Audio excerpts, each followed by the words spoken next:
Pedido de CPI para investigar fraude do INSS é protocolado na Câmara dos Deputados. E você vai ver também. Casal de idosos relata prejuízos com descontos indevidos na aposentadoria. O que é essa cobrança? A senhora autorizou? A minha esposa, não autorizei não. Aí o doutor Diego, na hora, já cancelou dela. Aí eu falei, doutor, então veja o meu aqui também. Quando olhou o meu, estava lá, também descontando o imposto, uma quantia de R$ 77,86 mensais. Falta um mês para acabar o prazo de entrega do imposto de renda. 28 milhões de contribuintes ainda não declararam. Justiça proíbe vagão só para mulheres no metrô de Salvador. E ainda, Polícia Rodoviária Federal monta esquema especial para o feriado. Só em São Paulo, 4 milhões de veículos vão pegar a estrada. Tudo isso você confere a partir de agora no Jornal das 18h30.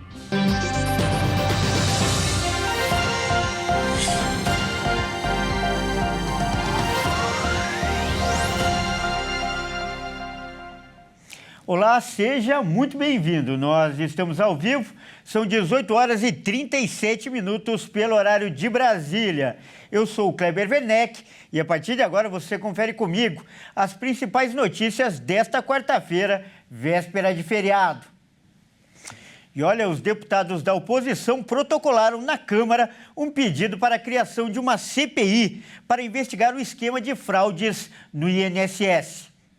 185 parlamentares assinaram o requerimento e agora só falta o aval do presidente da Casa, Hugo Mota, para que a CPI seja instalada. Durante uma reunião de líderes partidários, Mota ressaltou que já tem mais de 10 pedidos de CPI em análise e não confirmou o aval. A fraude ganhou os noticiários na última semana depois de uma investigação da Polícia Federal que revelou um esquema de desvio de dinheiro de aposentados e pensionistas do Instituto Nacional do Seguro Social, o INSS. A Polícia Federal estima que o prejuízo pode chegar a 6,3 bilhões entre os anos de 2019 e 2024. O autor do pedido da CPI, o deputado Coronel Crisóstomo, do PL de Rondônia, pediu que a solicitação seja pautada o mais rápido possível e que o nome será CPI do roubo dos aposentados. E o ministro da Fazenda, Fernando Haddad, afirmou que o ressarcimento às vítimas das fraudes no INSS não virá do orçamento. Ele falou que o governo ainda estuda como vai fazer a devolução do dinheiro aos aposentados.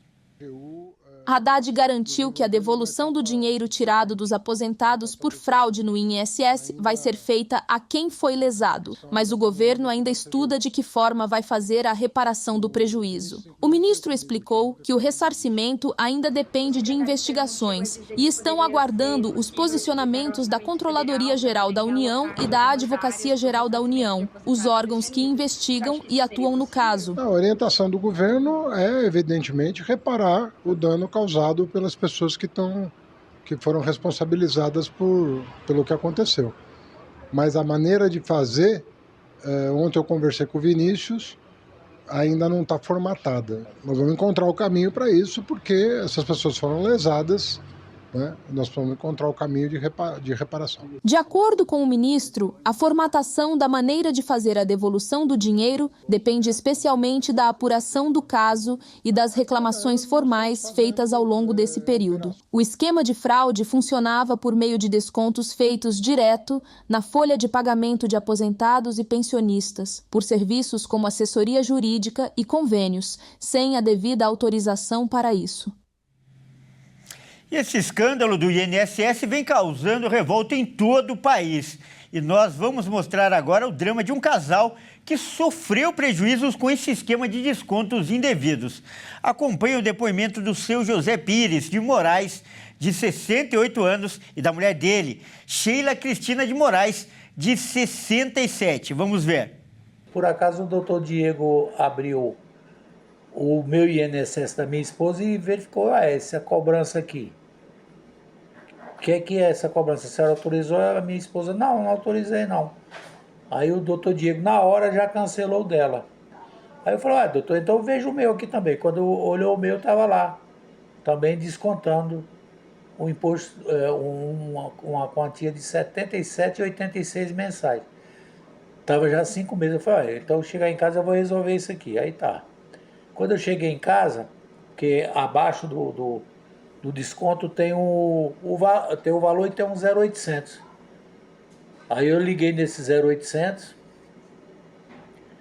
a pessoa me atendeu e falou, não, mas isso aí é bom pro senhor, porque o senhor tem desconto em farmácia, em posto de gasolina, em supermercado. Eu falei, não, mas quem autorizou? Eu autorizei esse desconto? Não. Eu falei, não, eu quero receber de volta. Ah, mas não sei, começaram a conversar. Eu falei, o negócio é o seguinte, então eu vou botar na justiça.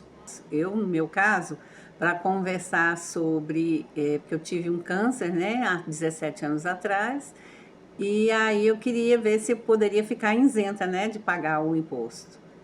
E foi nessa daí que ele descobriu, né, pelo meu aplicativo do INSS, que estava sendo descontado no meu contra-cheque um valor de R$ 45,00 de um seguro. Ele me perguntou se eu permitisse, eu nem estava sabendo, porque a gente não costuma ver os detalhes, né, no contra-cheque.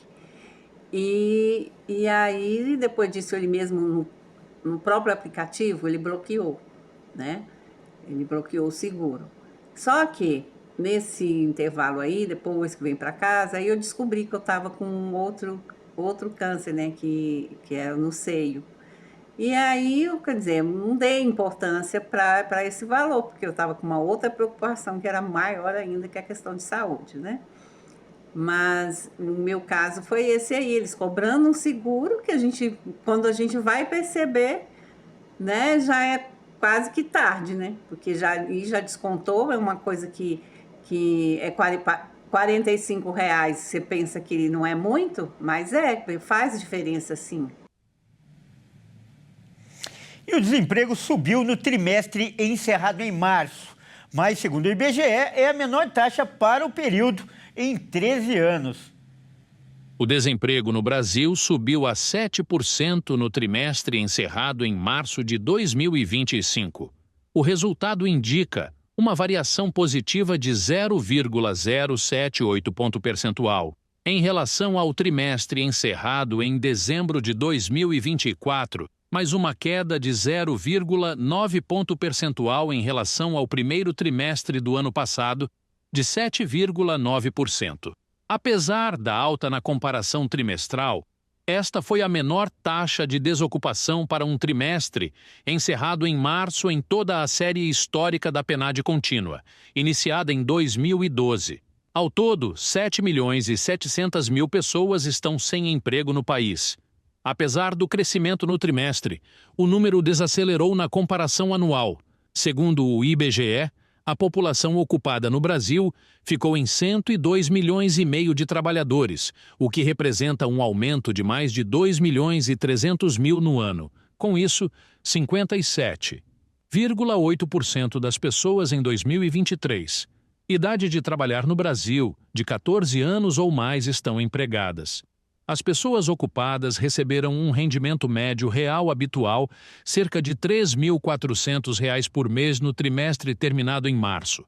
Foi novo recorde da série histórica, crescendo nas duas comparações, 1,2% no trimestre e 4% no ano. E o prazo para entrega da declaração do imposto de renda se encerra daqui um mês. E quem não declarar dentro do prazo está sujeito ao pagamento de multa. O prazo para a entrega da declaração de imposto de renda referente a 2024 termina no dia 30 de maio.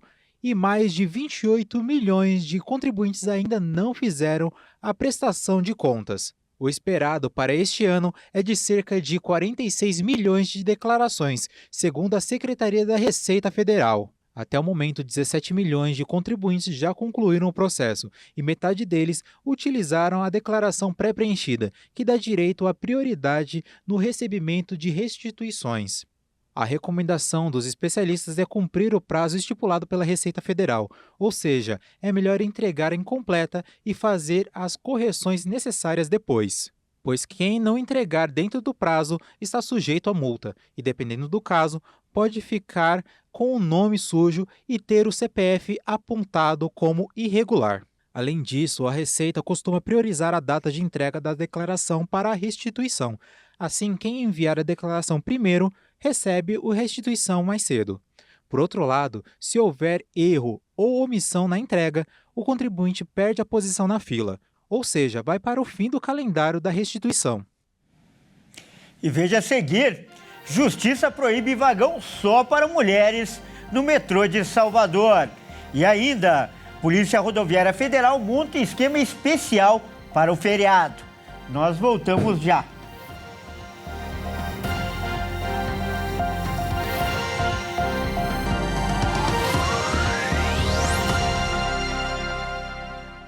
Mais uma vez, seja muito bem-vindo. Nós estamos de volta e ao vivo. São 18 horas e 49 minutos pelo horário de Brasília. A Justiça da Bahia suspendeu uma lei que reservava vagões exclusivamente para mulheres no metrô de Salvador. Quem vai contar os detalhes é o Cleiton Rodrigues. Olha, essa lei havia sido sancionada no último dia 31 de março pelo prefeito de Salvador, Bruno Reis, do União Brasil. De acordo com ele, essa lei destinava vagões exclusivos para mulheres em horários de pico no metrô da capital. Segundo a Prefeitura de Salvador, a medida tinha como objetivo combater o assédio e garantir maior segurança às mulheres durante os trajetos mais movimentados. A lei passaria a valer a partir de hoje, contudo, ela foi suspensa pela Justiça. A ação judicial que resultou nessa suspensão partiu da Associação Nacional dos Transportadores de Passageiros, a ANP Trilhos. Se a legislação não tivesse sido proibida, o ingresso de homens nos vagões destinados exclusivamente para mulheres somente ocorreriam em casos onde estariam crianças com idade de até 12 anos acompanhados de mulheres, além de homens que acompanhassem mulheres com deficiência e também profissionais da segurança, como policiais e agentes de transporte. Se entrasse em vigor também essa lei, a multa em caso de descumprimento que deveria ser pago pela concessionária seria de R$10 mil por dia e por linha a partir da terceira ocorrência. Os usuários infratores pagariam multas que variavam entre R$200 e R$1.000 a depender da reincidência. Nós entramos em contato com o Tribunal de Justiça da Bahia e também com a ANP Trilhos para poder obter maiores informações sobre essa suspensão, qual o motivo e para poderem falar mais sobre a decisão. Contudo, não obtivemos retorno até o fechamento desta edição. E agora é hora da gente falar de esportes aqui no Jornal das 18h30. E quem traz as informações é o Caio Veríssimo. Boa noite, Caio, seja bem-vindo. E, Caio, hoje foi apresentado o novo técnico do Santos, né? E entre uma pergunta e outra, ele foi questionado sobre uma das suas falas antigas, dizendo que a volta do Neymar ao Brasil não seria bem sucedida. Olha só que polêmico, né, Caio? Pois é, Kleber. Boa noite a você, boa noite a todos que nos assistem. Bom, essa fala polêmica do técnico, obviamente, foi antes dele assumir o Santos. Mas o treinador fez questão de corrigir aquela opinião e aproveitou para dizer que o Neymar nunca é um problema e sim uma solução. Vou começar pela fala. Errei, né? Eu imaginava uma coisa e aconteceu outra. Quando eu falei no momento, ele estava voltando em recuperação no Al Hilal, né? E eu achava que ele continuaria lá, a preparação dele, com a intenção dele de voltar à seleção, né? Errei, mas ele voltou para o clube que ele ama, voltou feliz. Dentro do clube, os atletas, principalmente, estão muito felizes com a chegada dele. Sempre me perguntam, não só a imprensa, como os amigos, porque ele é um ídolo, né? E acho que para todos, o maior jogador do Brasil nos últimos anos, aí não sei somar quanto. Sempre me pergunta essa questão de o Neymar é problema? Nunca, cara. Nenhuma vez. Nunca. Ele sempre foi solução para nós, dentro do campo e fora do campo. E, Caio, vamos falar de outra polêmica agora. A suposta, camisa vermelha da seleção brasileira, divulgada nas redes sociais.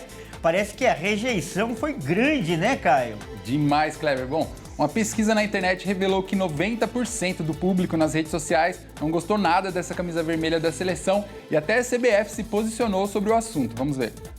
A suposta nova camisa vermelha da seleção brasileira gerou grande repercussão nas redes sociais nos primeiros dias desta semana, com 90% dos comentários sendo negativos, conforme a análise da Quest. Os dados coletados em plataformas como X, Instagram, Facebook, YouTube, entre outras, identificou mais de 24 milhões de menções sobre o tema em 2 dias, com um alcance estimado em 43 milhões de visualizações. Essa repercussão negativa foi muito além do gosto pessoal pelo tom da cor da camisa e invadiu assuntos como a política, por exemplo, que vem sendo tão polarizada nos últimos anos no país. Com tanta crítica chegando à mesa da CBF, a entidade decidiu se manifestar sobre o assunto. Em um post publicado nas redes sociais, a CBF informou que as imagens que estão circulando não são oficiais e não foram postadas nem pela entidade e nem pela Nike, deixando claro que ainda estão decidindo qual será o novo uniforme da equipe para a Copa do Mundo de 2026. De fato, a negativa do público pode ter colocado um ponto de interrogação na CBF e também na Nike, com esse desejo de inovar nas cores da nova camisa da seleção, visto que até projeto de lei já foi erguido contra essa possível novidade.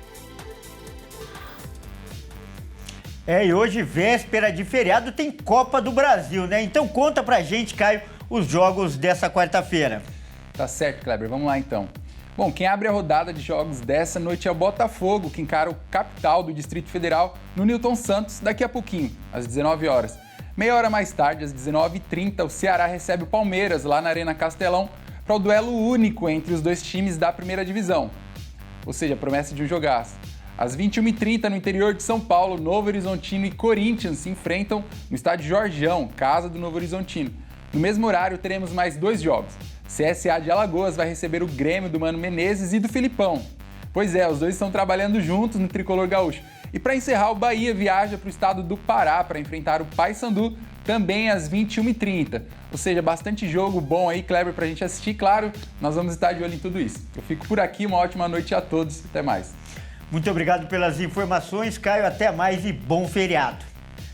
Bom, agora mudando de assunto e falando de feriado, né? Cerca de 4 milhões de veículos devem movimentar as estradas de São Paulo já a partir de hoje. Já começou, inclusive, esse movimento por conta, é claro, do feriadão do Dia do Trabalhador, que vai ter uma emenda aí na sexta-feira. Uma operação especial da Polícia Rodoviária Federal vai intensificar a fiscalização nas rodovias. Mais um feriado prolongado e muitos paulistas já se preparam para viajar rumo ao litoral e interior. De acordo com a Agência de Transporte do Estado de São Paulo, a estimativa é que 4 milhões de veículos circulem pelas estradas de São Paulo. O aumento do movimento nas estradas é registrado até o domingo, na volta para casa. O motorista que pretende circular na capital nesta quinta ou sexta-feira, é importante lembrar que o rodízio de veículos vai ficar suspenso. As demais restrições existentes na cidade serão mantidas ao longo da sexta. Também não estarão liberadas as faixas exclusivas de ônibus. E para garantir mais segurança nas estradas, a Polícia Rodoviária Federal deu início, nesta quarta-feira, à Operação Dia do Trabalho 2025 nas rodovias federais que cortam o estado de São Paulo. A ação, que se estende até o domingo, tem como objetivo reduzir as ocorrências de sinistros graves e garantir a segurança dos usuários durante o feriado prolongado. O aumento no fluxo de veículos é esperado para o período. Com isso, os principais focos da fiscalização devem ser as ultrapassagens proibidas, o excesso de velocidade, a embriaguez ao volante e a falta do uso do cinto de segurança. Os trabalhos serão intensificados com reforço de efetivo e emprego de radares, etilômetros e policiamento ostensivo em diversos pontos das rodovias. Além da repressão a infrações, a operação também prevê ações educativas com o objetivo de sensibilizar condutores e passageiros sobre comportamentos de risco e a importância da direção segura. Bom, o Jornal das 18h30 fica por aqui. Obrigado pela sua companhia. Ótima noite, ótimo feriado e até amanhã.